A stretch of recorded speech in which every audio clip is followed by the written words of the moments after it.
Day 21. Genesis chapter 27, 28, and 29. Today's reading feels uncomfortably human. It is not a polished story of perfect faith. It is a very honest story, one filled with rushed decisions, deep pain, patient love, and unexpected encounters with God. It reminds us that growth is not always neat, and transformation does not begin with perfection. Jacob's journey does not begin with confidence. It begins with pressure. When Rebekah says to her son, "My son, let the curse fall on me. Just do what I say. Go and get them for me." This verse is more than a mother helping her child. This is fear dressed up as protection. Rebekah believed in God's promise concerning Jacob, but instead of trusting God's timing, she tried to manage the outcome. She took responsibility for consequences that were never hers to carry. How often do we do this? We rush decisions because we are afraid of losing opportunities. We justify questionable actions because we believe the end result is good. We take emotional or moral shortcuts because waiting feels too risky. What we seem to forget is that good intentions do not cancel unhealthy methods. Jacob obeyed his mother, but obedience to people can sometimes pull us away from peace. And even when God's plan still unfolds, the emotional cost of manipulation can be heavy. Are you trusting God, or are you trying to control outcomes in His name? The next whisper is, when Esau heard his father's words, he burst out with a loud and bitter cry and said, "Bless me, me too, my father." That was not the cry of a villain. It is the cry of someone who feels overlooked, replaced, and robbed. Esau had made mistakes earlier in life, but this moment reveals something deeper. Unhealed loss can turn into lasting bitterness. Many people enter a new year carrying this same cry silently. What about me? Why did it work out for them and not for me? Do I still matter? Recognize this truth. If grief is not processed, it becomes rage. Esau's cry turns into a plan for revenge. Do not let unresolved disappointment decide your future behavior. Cry if you must, but don't let bitterness write your next chapter.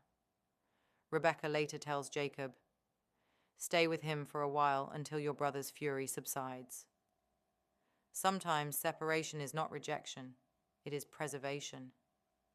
God often uses distance to prevent destruction.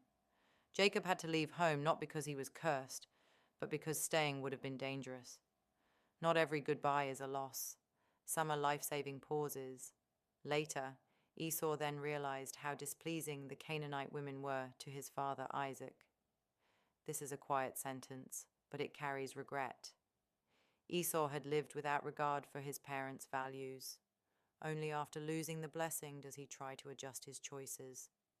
Awareness does not always come on time, but it can still shape the future. Many people wake up late to certain truths: the importance of alignment, the cost of careless decisions, the weight of influence. If this resonates with you, the encouragement is simple. It is never too late to become wiser. It is only too late to undo yesterday. But tomorrow is still open.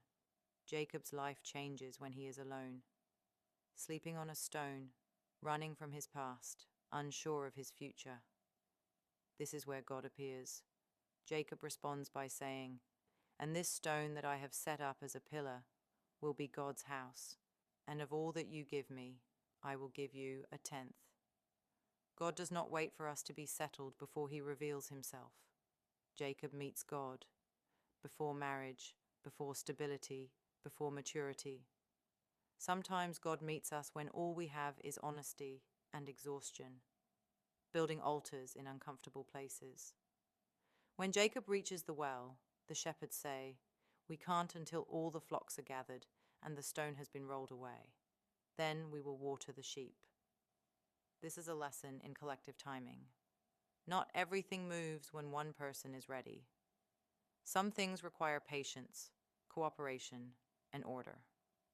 In a culture of speed and instant results, this moment teaches us delay is not denial, it is preparation. In verse 20 of chapter 29, we read what is not just about romance, but about purposeful endurance. Jacob had spent years deceiving and running. Now he learns commitment, patience, and honest labor. Love, whether for people, purpose, or calling, redefines hardship. When you know why you are waiting, the wait becomes meaningful. As we reflect on the whispers from today, remember, God works through flawed families. Blessings don't erase consequences. Waiting can be redemptive. Love can transform endurance. And growth is often slow but real. You don't have to start perfect. You just have to start honest, teachable, and willing to do better. God is not done with your story. Even if it began in confusion, ran through mistakes, and paused in uncertainty. Sometimes, like Jacob, the journey to blessing first teaches us who we are becoming. And that too is grace.